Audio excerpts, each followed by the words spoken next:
We are imagining a mind behind the text. Now, a company that was working to really make a product safe would design a user interface that reminds the user that this is just a system for repeatedly answering the question, what's a likely next word? OpenAI is doing the opposite.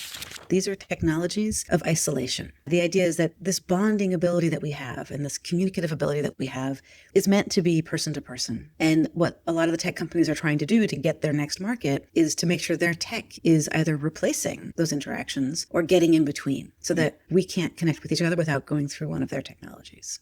When you have a system that's supposed to be used by a responsible person, then that person who's responsible for system output, who's responsible for checking it or whatever, ends up taking all the accountability. They are the crumple zone in the crash, protecting the company whose product it is. That's terrible because children are using this technology. Hi friends, I'm Dr. Victoria Ranade. There's a light inside you the world teaches you to forget. This space helps you tune out the noise and tune back into yourself.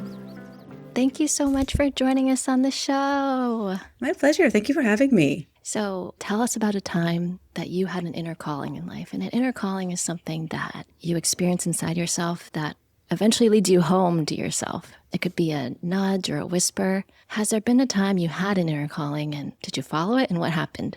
Yeah, I think the story that I want to share is actually how I came to the field of linguistics. I started my bachelor's degree in 1991, and back then, the web hadn't quite happened yet. And so our course catalog was this big, thick book printed on very thin paper, akin to what we used to call phone books. I remember that. I'm having flashbacks to college.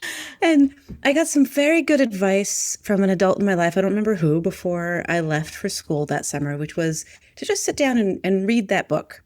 And go ahead and circle anything that looked interesting. Don't worry about prereqs, just circle the classes that looked interesting. And there was one that was called An Introduction to Language. Circled that. And then for my second semester, when I was looking to put together my schedule, I was looking for a class that would satisfy some requirement. I think it was that would satisfy the writing requirement. I'm like, oh yeah, that one satisfies it. Let me go take it. I was hooked on the first day. I had never heard of linguistics before that. Linguistics isn't something that's even now that prominent in high schools, although there's some great podcasts that people can get attached to. And the first lecture actually was about animal communication systems, which isn't even really the main thing about linguistics, but just from day one, I was into it. But it took me the whole semester to convince myself that that would be an okay thing to major in, because I had this idea that a major should be something that is maybe career focused or sort of useful in the world in some way. But I loved it so much. So I kept going. And turns out that linguistics, which is the study of how language works and how we work with language, is tremendously important to this current moment where we are being sort of bombarded with synthetic text out of systems that are designed to be used to mimic how we use language, to simulate conversation. And so understanding what's going on there really requires what we're studying in linguistics about how language works, and very importantly, what happens when we encounter language. And so that willingness to follow the passion, this stuff is really interesting to me, but I feel like I should be doing something practical or important, but I'm going to do it anyway. And then it did turn out to be practical and I think important. Thank you for following your passion, because it's led to all this work that has really made a difference. I am a AI power user. I use AI all the time, but I found myself becoming very affected by the language it was speaking back to me. Mm-hmm. And I was finding that the tone by which it was speaking would affect how I would use language. Mm-hmm. So I was really affected by that. So I found your book, The AI Con, and I have my copy right here. It's been a really helpful resource to me. I've recommended it to my family and friends, including my husband, who is involved in AI. And what I find helpful is when I was looking for resources out there, me not knowing much about AI, I was just finding these YouTube videos of tech executives speaking, doomsday type things, like the world's going to end. I just started to wonder, what is going to go on with this AI stuff? So thank you for writing this book and following your passion.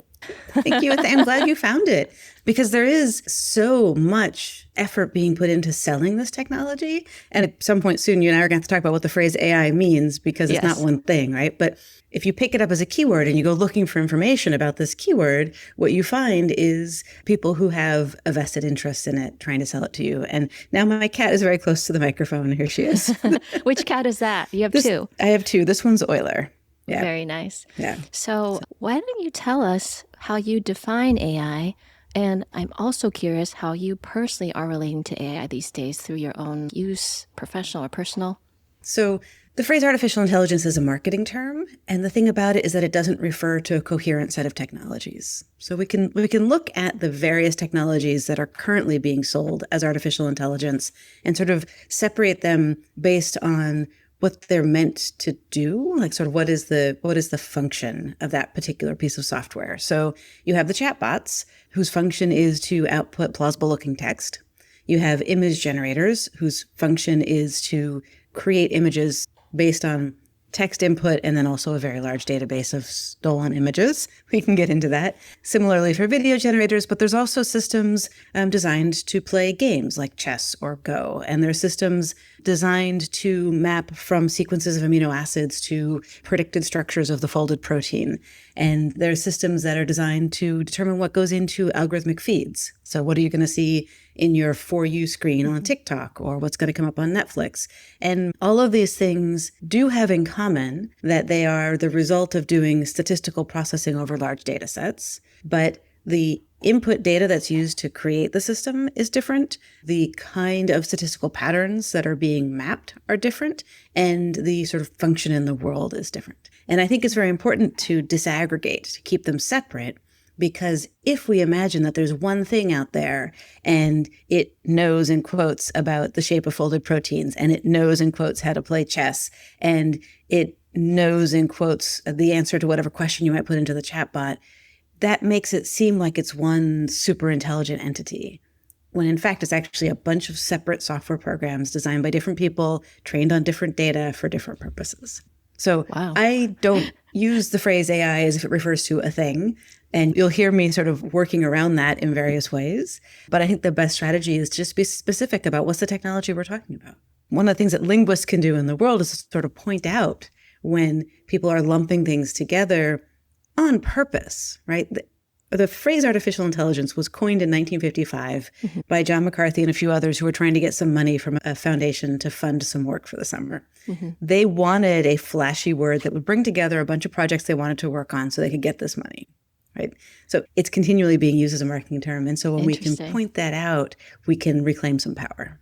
So I'm wondering if you could speak more about that, because I'm really fascinated by words and how words shape our reality. Yeah. So that's what really concerns me about AI, is that it's spitting out language back to me and it's shaping my reality, which I don't like. Yeah. And so when you say AI there, you're talking about chatbots, I think. Yes, chatbots, sorry. We're sort of dancing around something called the Sapir-Whorf hypothesis here. That's important to get into a little bit. And this is the idea that the language we use shapes our reality, shapes how we think. And there's a, in quotes, strong nonsensical version of it, which is sort of in the origins. I think it was Benjamin Whorf who worked with the Hopi people and noticed that the way their language encodes time is different from European languages. And I think it was the tense system he was worried about. And so he was saying, and so therefore they experience time differently. Cool. I don't think that's true. Oh. It's fun to think about. And it is the sort of the even more speculative version of that is the premise of the movie Arrival, based on Ted Chiang's wonderful story. But that's like speculative fiction stuff.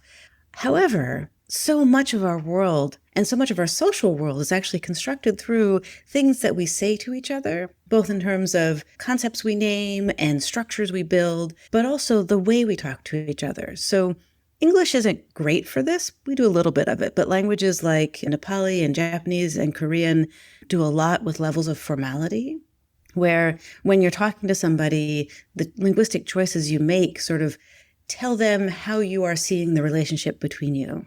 Is this mentor-mentee? Is it close friend? Is it stranger? Is it exalted person to whom I am like offering a lot of respect? And all of that is done in language. And all of that's an important part of the world. So in many ways, language does shape our world.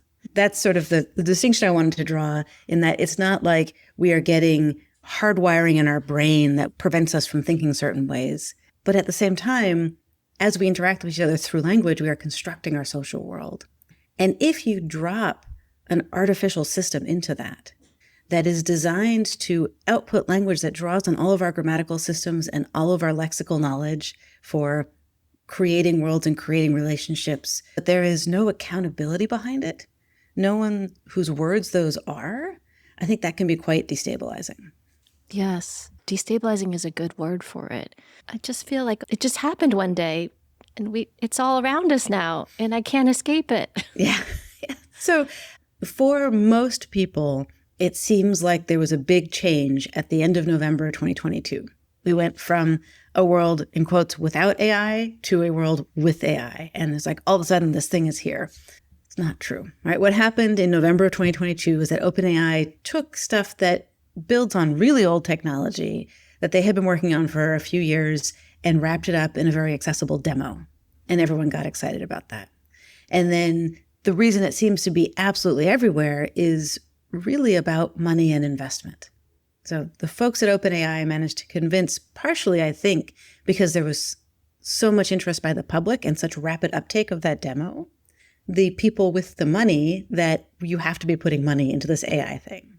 And so then you have the companies that are sitting on lots of computing power, lots of data, and lots of money, all rushing to create these systems, losing money doing it, right? People are actually not making money with large language models. The people making money in this situation right now are the folks selling the computer chips and the folks selling access to other people's work to annotate more data.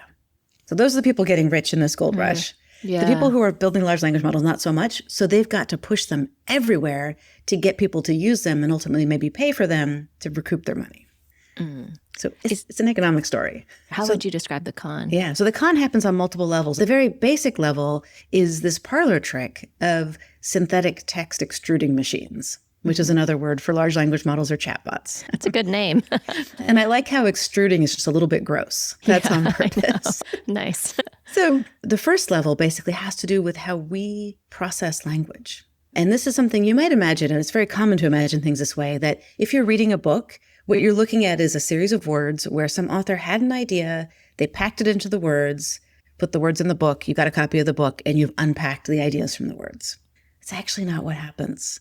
It's way more complicated and way more wonderful than that. And this is, again, drawing on linguistics, so fields of psycholinguistics, how people process language, and also pragmatics, which is about how we use language to communicate. And what the field of linguistics has learned is that when we are understanding language, what we're doing is we are keeping in mind everything we know about the speaker or author. So what do they know? What do we have in the common ground with that person? And what does the speaker or author have in mind about their intended audience? And against that entire background, so we're doing a lot of it, right? All the time, always imagining the minds of the people talking to us or whose words we're reading. And then we ask ourselves against that background, what must they have been trying to convey by choosing those words and in that order? And that's wonderful, right? And it's connected with this amazing experience called intersubjectivity, which is the experience of focusing on something with someone else and mutually knowing that you're both focusing on the same thing. Like right now. Like right now. Yeah. I'm listening to you. Exactly. And that's like sort of the basic use case for language is we're face to face, in this case, mediated by Zoom, right? And talking about something together. But once we learn how to use these linguistic systems, we can do it at a distance of time and space. So we can read words that someone wrote down somewhere else, or other people listening to our conversation are joining us in this sort of slightly disjoint intersubjectivity and focusing on it with us. Aside from the people who are doing dishes and getting distracted by something, like when you listen to a podcast, you don't always give it your full attention, right? Right. So the point of all that in the context of chatbots, though, is that in making sense of language, we are imagining a mind behind the text. And so when we see something like the output of ChatGPT, we can't turn that off. In order to interpret that text, we have to imagine the mind behind it. Now, a company that was working to really make a product safe would design a user interface that reminds the user that this is just a system for repeatedly answering the question, what's a likely next word? OpenAI is doing the opposite. It's got ChatGPT using I, me pronouns. There's no I in there. That's just leaning into the illusion. So that's the basic level of the con. It allows OpenAI and others to say, look, I've got a thinking machine, or this is on the path to artificial general intelligence. And then the next level up is, and so therefore, if you don't put all your money in this, you're about to get completely left in the dust. And so therefore, we can use this to replace education, psychotherapy, legal help, medicine, all of these things. So that's built on top of it. When I really sit with what you're saying, it's disturbing. Yeah. When I really sit with that, I was telling you that I'm like a chatbot power user. And the more I used it, there is some kind of feeling of a bond or connection that you get. My mind started to feel like, oh, it's like talking to a person or something. And I guess it's like a natural response that humans have. And then to take advantage of that natural response. What does that mean for us as humans?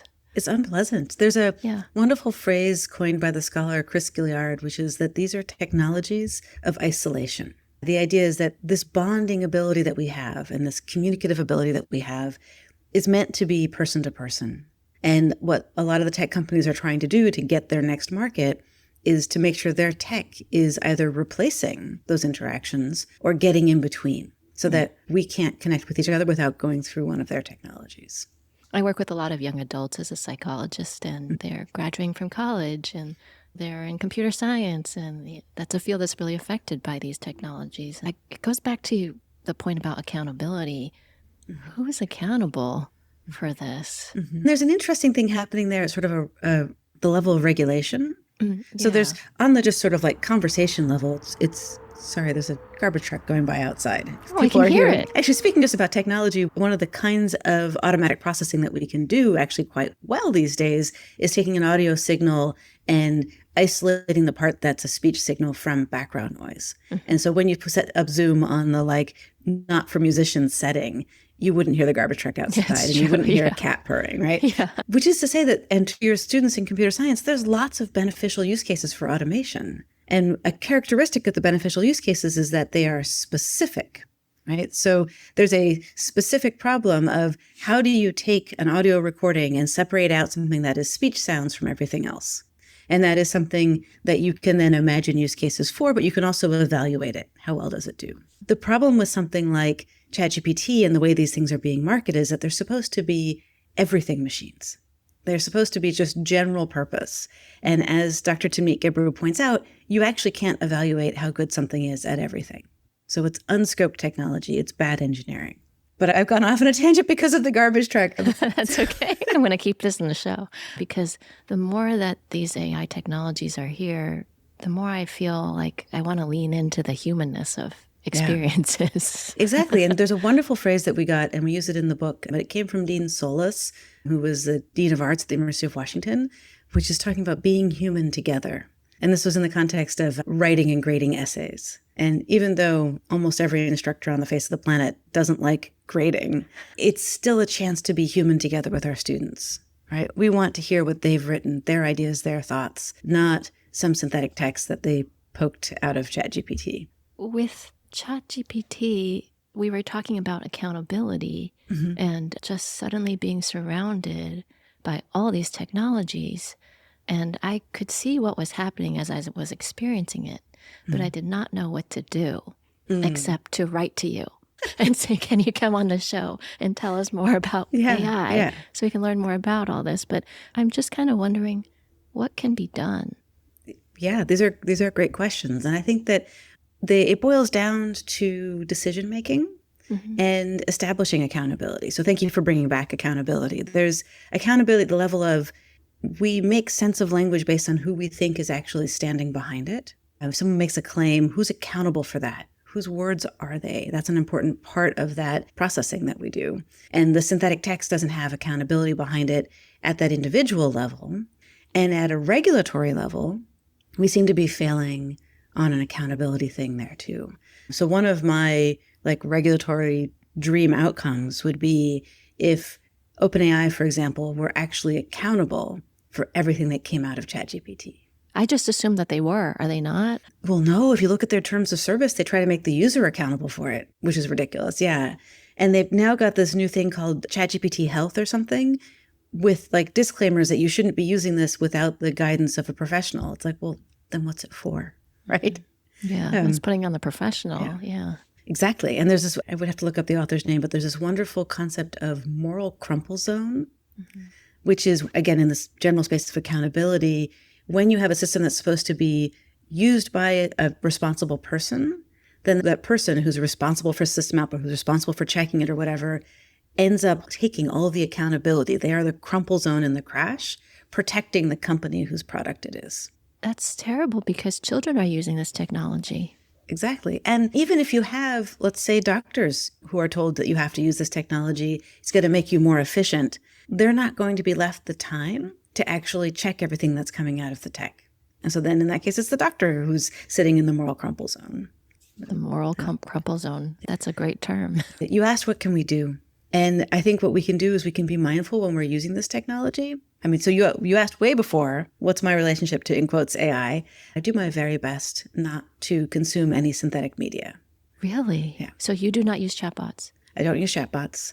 If I get stuck with an, in quotes, AI overview from Google, I just brush past it. If someone sends me something, and I get a lot of this, like emails like, see, here's a conversation I had with Gemini or whatever, I don't read it. And there was even a time when there's a really fun event called the American Dialect Society's Word of the Year. It takes place every January. It's the original Word of the Year, and it's a bunch of subcategories. And in 22 or 23, Stochastic Parrots got selected as... Was it the article you wrote? So it comes from the article that I was co-author on, yeah. And it was not the overall Word of the Year, but it was the AI or technology-related Word of the Year. And I was there at the meeting and speaking about it.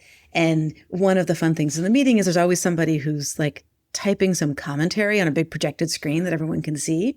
And the person who was running at that time asked ChatGPT something about me and was like pasting it in. And I said, I'm not going to look at that. I don't want to. They did that during your awards ceremony? It wasn't an award ceremony. Oh, okay. It was sort of a general public discussion of which words are we going to pick. Yeah. And I was speaking about stochastic parrots, and it's very unusual to have the coiner of the phrase in the conversation. So that was kind of fun. You coined the phrase stochastic? Yes. That's so cool. And that, by the way, that paper was published in 2021 and written in 2020. So back to the earlier points about this didn't happen all of a sudden in November of 22. Right? It's just that it got pushed on the general public from that point. No, was there the paper we're talking about is called Dangers of Stochastic Parrots. Can Language Models Be Too Big? I love that title. and it ends with an emoji. The parrot emoji is part of the title. Oh, it is as part of the title. Yeah. Parrot emoji. Now, was that article controversial? Was there some controversy around it? Yes, you might remember. So the article was a collaboration between more authors than are listed on it, but the listed authors are me, Dr. Tanit Gebru, Dr. Angelina Milne-Major. She was my PhD student at the time. And then the fourth author there is Margaret Schmitchell, as you might guess, not actually somebody's name. It's called Margaret Schmitchell. Okay.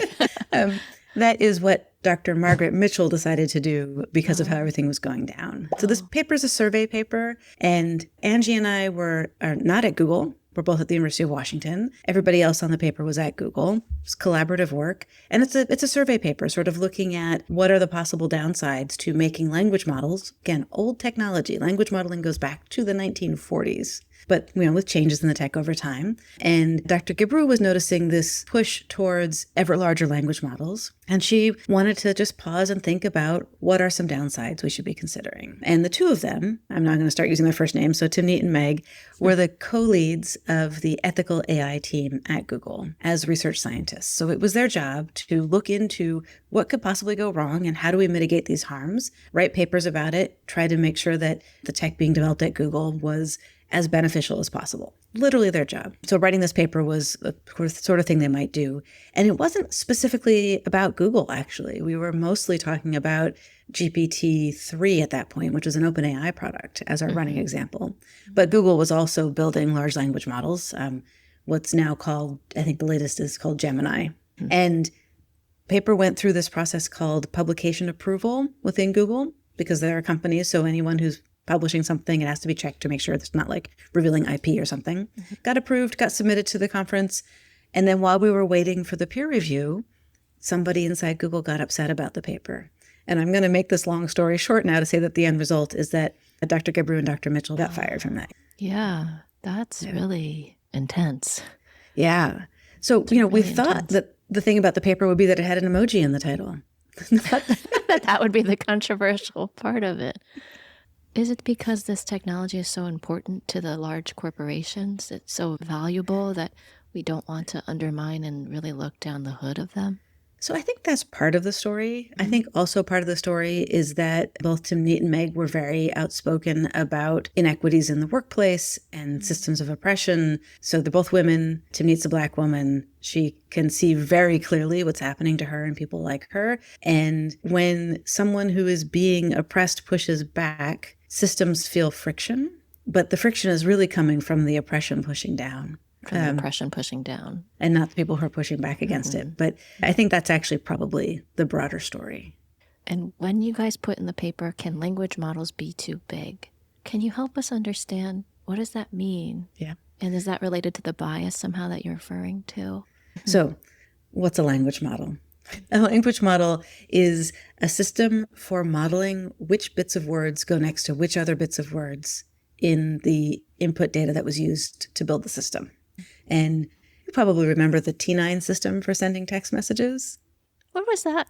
So before we had smartphones, if you're going to send a text, you just had the 9 keys on the phone. Yes, I remember that. Right. And we would play Snake on those phones. Nokia. Yeah. So originally, if you think about English texting, you had 3 to 4 letters associated with each number. And the really early systems, if you wanted the C, you had to push, I think it's on the 1, maybe it's on the 2. You had to push that key 3 times, right, to get to the C. T9 was a system that was actually initially developed for people with disabilities who needed to communicate and couldn't move very well. And so the people who were creating this system wanted to make it possible for people to enter text with as few motions as possible. And so the idea was that if you wanted to spell cat in the old system, you would push the 2 3 times to get to the C. Wait a second, push it once to get to the A, and then push the 8 once to get to the T, right? With T9, you would just do 2 2 8. And so that's saying, okay, I'm writing a word that's got 3 letters. The first 2 are on the 2 key, the last one's on the 8 key. Right. And then the software would be like, okay, what word could that be? And what's underneath it was a very basic language model. What are the words? And then what are their relative frequencies? Oh, interesting. That was a language model? That's a language model, yeah. And you could see it in action if you were trying to type, I am on my way home. And home would be 4663, because those are the keys that have HOME. Those are also the keys that have GOOD, right? So home and good were the same sequence of keys. And because this was a very basic language model that just looked at words in isolation, and it would give you the most frequent one first, you would always get good and not home. Even if the context was, I am on my way, where only home would make sense out of those two. Right? So that's an extremely basic language model. The next level up says, okay, given one previous word, what's the relative frequency of all the words? Right? And at that point, I am on my way. It has to be home and not good. But those little Nokia phones didn't store that much information. Language modeling technology was way past that by the time we were texting with T9, but it took too much storage on device to actually have a better language model. So this is a language model. It's a model of what are the words and what order do they come in? And since the 1940s, when Claude Shannon started working on this, until now, the work on language models has been, how do we make this a better and better and better model of the input data so that it can more effectively be used for things like predictive text, for things like automatic transcription, automatic translation. And in 2020, when we were writing that paper, what we had seen was this sort of push past what's probably the sweet spot in terms of we've got enough data to make it a really good model, and we still know what's in the data. No, we got to make it as big as possible. And that's the only way to go. It doesn't matter what's in the data. We're just going to grab everything. So one of the issues we talk about in that paper is all of the bias and reflection of systems of oppression that show up in those indiscriminately collected data sets. Because the model is only good as what data was put into it. That's what I'm starting to understand. That's a big part of it, yeah. I was talking to Dr. Julie Carpenter, and she said, you might as well ask a magic 8-ball. Life questions than the chatbot. Yeah, exactly. So the difference between a language model that you might use to support text entry, for example, and a chatbot is that instead of saying, okay, someone's entered something that's supposed to be language, which of these possible strings is it? we're now using the language models to repeatedly answer the question, what's a likely next word? So it is very much like a magic 8 ball. In fact, I have a magic 8 ball right over there to make this point, right? I just didn't put it close enough to reach. It's just basically random responses. And the other thing that's very similar to the magic 8 ball is that the possible responses inside the magic 8 ball, and I think there's 16, mostly only make sense if the question you ask is a yes-no question. It'll say something like signs unclear, and that one always works. But there's also something in there like definitely. And so if you say magic 8 ball, should I bring my raincoat? And it says, definitely, that makes sense. If you say magic 8 ball, what should I wear? And it says, definitely. Okay, yes, I should definitely wear clothes, but what? Right? So the point of that example is that we learn to use the magic 8 ball so that we can make sense of the outputs that come back. You very quickly say, oh, if I'm going to play with this toy, I have to play with it in a way where the responses it can give me will make sense. It's subtle, but we're doing the same thing with ChatGPT. I'm curious if you can speak about the morals behind these chatbots. Like, how are they encoding values and morals into it? This is a sort of a fraught area because there are a lot of people who believe that the way to make this technology safe is to treat it as something that can be taught values and morals, and then do that teaching so that the outputs reflect those values and morals. So when I say that the language model is a model of which words go together in the training data, in something like ChatGPT, that training data is whatever they could get their hands on, what my co-author Alex Hanna calls everything that wasn't nailed down on the internet. But then on top of that, a whole bunch more data that's trying to push it in certain directions. So there's these large collections of users put in a question, you have this output versus that output, and then there's one that's good and one that's bad. And this is an attempt to sort of push that likely next word in a direction of what they think of as good. But it's always expressed through what should be said in these contexts, because that's all it can be, right? If you think about morals and values in a human sense, that's the experience of our commitments to ourselves and to each other.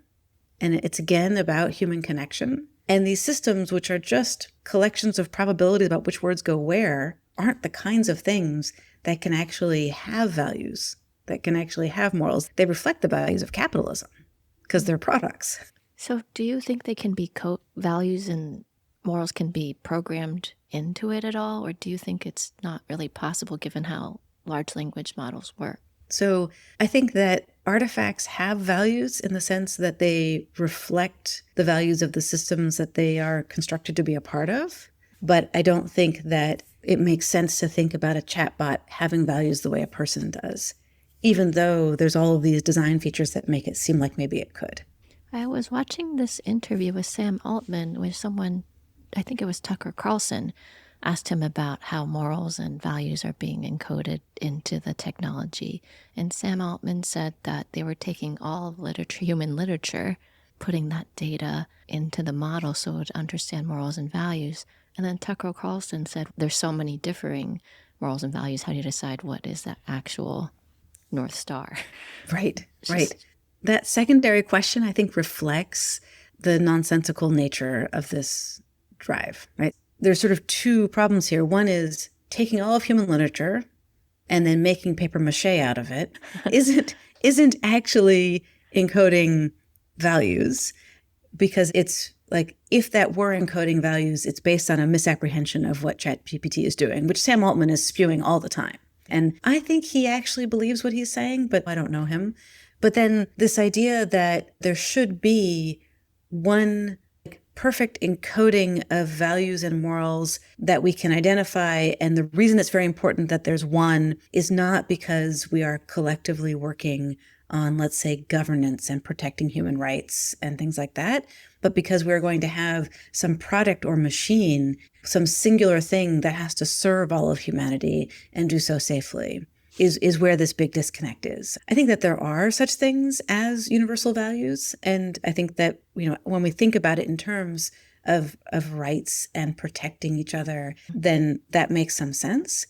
But again, that's about our accountability towards each other, our connection, our community. And the morals and the values sit there rather than in some machine that's separate from us that we're all supposed to interact with individually. As you're talking, it makes me reflect about the importance of community and human connection. And one of the things about these AI technologies is it's made me feel like I'm behind. How do we get ahead of this technology and maintain our human connection and keep a hold of our humanity? Yeah. How do we get control Right, back? right. You are identifying another one of the discourses that's showing up here, which is that technology is rushing ahead. And in the book, we talk about AI hype, and hype is fundamentally about fear of missing out. And so there's this idea that there's a clear straight path that everyone's running down, and it's just a question of how fast do you run, and if you're not keeping up, then you're getting left in the dust. And people often say to me, aren't you afraid of getting left behind? And my answer is, where's everybody going? Like, why that future? Why not look towards a future of increased care, increased connection, increased accountability? I just finished reading Naomi Klein's Doppelganger. So right now I'm thinking a lot about resilience and community and the climate crisis and how we need to really be turning towards each other and finding solidarity. It sounds like a great book. I'm writing it down. Yeah, it's fantastic. It's absolutely fantastic. Imagining futures of more care, more accountability, more responsibility. It doesn't have to be about getting ahead or keeping up with the technology, but in fact, turning away from them and towards each other, I think is the way to go. Yeah. And so back to what you were saying, telling us earlier about how you don't engage in synthetic language, or I forget how you I don't consume synthetic media. You don't consume it, yes. Yeah. So is that what you recommend in general for us? If you feel like you have a need for something that's producing synthetic media, I think the next question is, okay, what is the need? Because the need is probably real. And what are the other options? I'll just give a couple of examples. Someone saying, well, I need to put together a lesson plan. Okay, well, what did you do 3 years ago to create lesson plans? Right? This isn't something that we didn't have a way of doing before. Or I want to use it to reflect on what's going on in my life. Great, write a journal. You could even get a journal that's got some prompts for you to write about if you want some input. Or I'm feeling lonely, call a friend. Right? Like but I'm being a little bit glib there, but the point is that the needs are real. Like people aren't reaching to this technology in frivolous ways, or maybe sometimes, but not mostly. But given a need, is it a need that I do have another way of addressing right now? Or is it something where I need to build up some systems, right? Either building up in myself. Yeah, I'm lonely, but reaching out to a friend, that feels difficult. They might not want to talk to me, right? That's scary. Mm-hmm. Well, okay. If I start reaching out now, does it make it easier next time? Does it reinforce connection and so on? Or I need to write a lesson plan and I don't have time because my workplace has piled more on me because now I can do it more efficiently. Well, there we're going to need to work together with other coworkers and push back hard on those unreasonable demands. Could you tell us what it is about synthetic media that you don't want to consume it? What is the importance of that? Yeah. I understand the connection and the community and that it's important to keep using our minds, but is there a danger in consuming this synthetic media that we're blind to? It depends a little bit in how it's being consumed, right? If you're experiencing this just purely as like, I want to do some fiction, then I think it's just the opportunity cost of not connecting with someone else's art. But if it's in the form of, I'm looking for information, what comes out might be something that actually ends up being true, but I don't know where it came from. I can't locate it in terms of its source. I am cut off from making sense of that part of the information ecosystem. And then I have to go through and double check and make sure that I haven't gotten attached to something that not only might not be true, but I don't know where it came from. It's the source. What's the source? And there's an example that I like to give. Imagine you have a medical query and you put it into an old-fashioned search engine. Something about, let's say, microplastics. I've got a question about microplastics. And maybe I got answers back from my local university medical center, from the Mayo Clinic, from Dr. Oz, and from some chat room. All right. And I can see those sources. Oh, and let's add WebMD into that mix, which is sort of a middling one, right? Well, over time, I have built up a sense of what do I think I could get reliable information about from the Mayo Clinic, right? Not sandwich toppings, but like cancer, right? Yeah. And what do I think about my local university medical center? What do I think about WebMD? What do I think about Dr. Oz? And that context allows me to make sense of what I'm seeing from those links. But also each time I see them, it helps me reinforce what I think of those sources. And then the chat room is really important because any given piece of information from a chat room, I'm going to think is not like something I'm really going to put a lot of belief into. But the opportunity to connect with people who might be going through some kind of a similar medical journey, that's priceless. And if instead I go to a chatbot and I get an answer and I don't know which of those it came from, I don't know how to actually validate the answer or decide, what I feel about it. I lose the opportunity to continue to build up my own sense of those other options. And I lose the opportunity to connect with those people in that chat room. What's coming up for me as I listen to you talk about this is there's a sense of giving away our power when we use chatbots to give us the answers. Yeah. Whereas when I'm searching on my own and looking at sources and evaluating the information, I'm empowered. Yeah, exactly. Yeah. Exactly. And I remind myself I'm in control here. Yeah. And you're inhabiting a very different world, because when you are doing that sense making of understanding sources and how they relate to each other, you are understanding information and ideas that's coming from people and as not belonging to some like single objective reality that furthermore this machine has access to. The other thing when you were talking that came up for me was I was having images of the Wizard of Oz. Exactly. This exactly. technology is a little bit like the Wizard of Oz. Yes. Yes. I have an early op-ed that actually talks about looking behind the curtain. And it's specifically in the context of information access. It would be in some ways comforting to believe we lived in a world where every question we could possibly phrase has a knowable answer, a knowable, unique, reliable answer that furthermore this system we're talking to has access to because it is a machine and therefore, in quotes, unbiased. Right?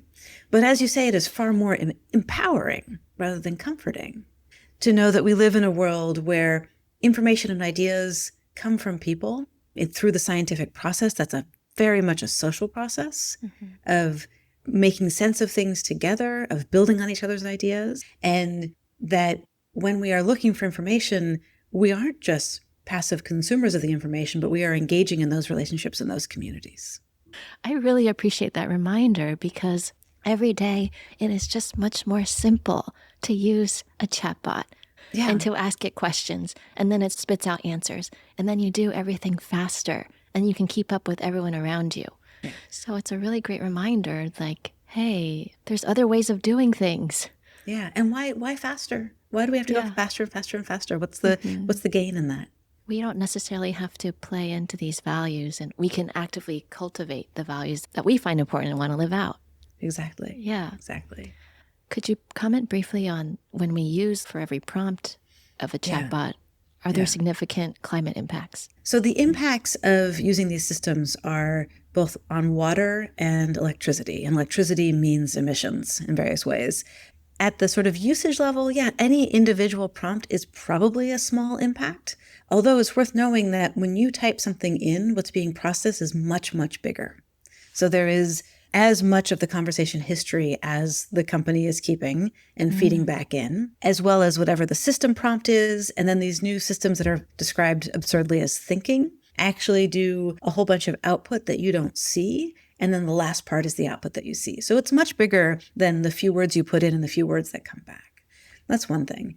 The second thing is that any individual use isn't so bad, but these companies want to be able to have this available on demand to everyone all at the same time.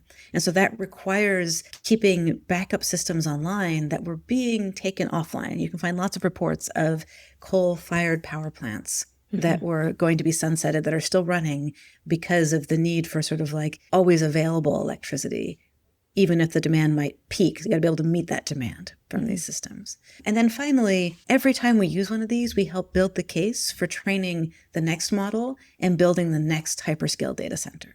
So those are the impacts that I keep in mind. I've been hearing a lot about AGI and how in a couple years there's going to be something called artificial general intelligence.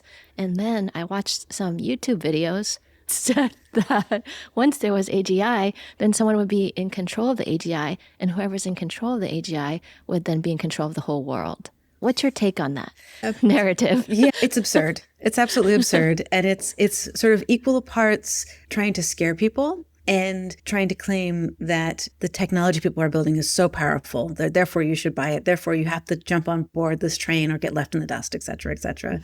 And it's also basically the marketers wore out the phrase artificial intelligence. It doesn't sound special enough anymore. So they have to make up a next thing.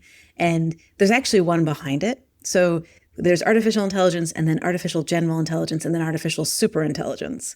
And I am not one to make predictions. I don't like doing that. But I guess there's one that I'm comfortable making, which is that in a couple of years, if we don't get off this train, if the hype bubble just keeps inflating somehow, we're going to wear out AGI and we're going to start hearing ASI much more. Oh, like the super intelligence. Yeah, oh, exactly. Interesting. But not that these technologies are actually happening, but that's where the marketing term is going to go.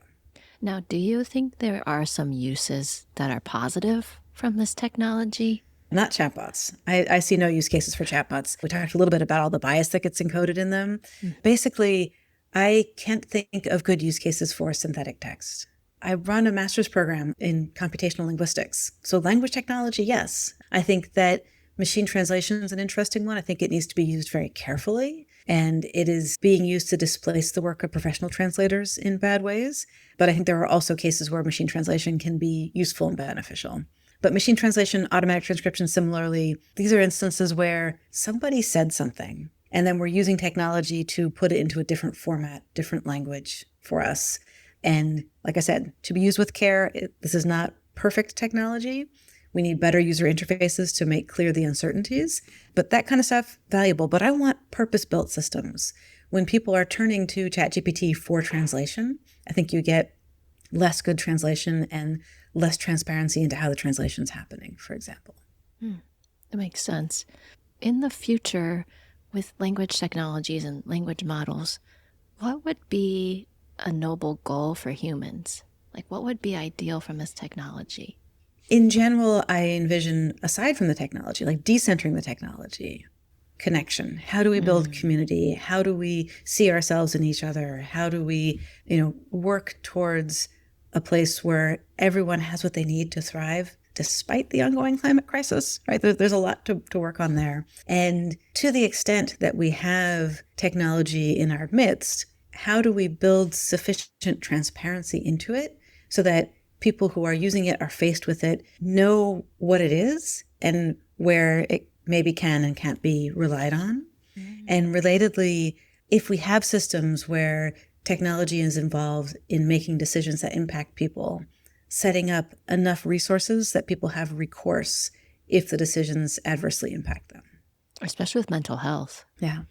And how can we get more transparency in these technologies? What recourse do we have as just everyday consumers, citizens? Yeah. So as citizens, I think we can be working towards policy goals, demanding transparency, also just making sure that our policymakers are representing the interests of the people and the environment and not the companies. I made a few trips to DC now, which is fascinating, close to where you are, far away from me, but like actually going and interacting with the policymakers. And there was one point where a staffer for a congresswoman from the Bay Area said, "We represent Google." And I said, "No, you don't." Staffer said that. Staffer said that, yeah. Oh, geez. It's like, no, you don't. You do not represent companies. You represent your constituents who are people. So I think just, that base level, demanding representatives who represent us and then who work towards transparency and who also are not bamboozled by the tech companies' claims that they are moving too fast and regulators can't possibly keep up. Because the fact of the matter is that rights don't change that fast, and the point of regulation is to protect rights. Yes. So we can feel empowered, even though all this is going around us. Yes. And then I think that it's meaningful to resist, to not use it, to when you're reading a document and Adobe says, "Would you like a summary?" No. Right? Yeah, because I think it gives the power back to you. It's a good reminder to exercise that. Yeah. Yeah. Exactly. Yeah. Well, thank you very much, Emily. You're welcome. Thank you very much. If you'd like to support the show, the most helpful way would be to subscribe on Apple Podcasts or YouTube or Spotify. It would just be awesome if you could also share an episode that you found helpful with a friend. That would help spread the word about INNERCALLING and helps us make the show better for you each time. Thank you for joining me today. I hope you have a beautiful day.